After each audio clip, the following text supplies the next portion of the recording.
В русском 4 фразы «зря», в казахском 4 ситуации.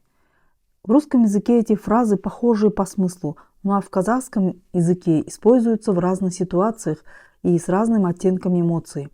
Пропало зря, ысырап болды. Говорят, когда что-то потратили напрасно, чаще про еду. Тамақ ысырап болды, еда пропала зря. Бекер болды, не дало результата, было впустую. Бұл әңгіме бекер болды, разговор был впустую. Зая кетті, пошло на смарку. Так говорят, когда почти получилось, но сорвалось. Еңбегім зая кетті, мой труд пошел на смарку. Бекер жұмсады, зря потратил.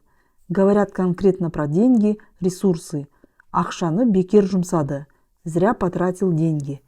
А потратил время впустую будет, уақытты бос өткізді.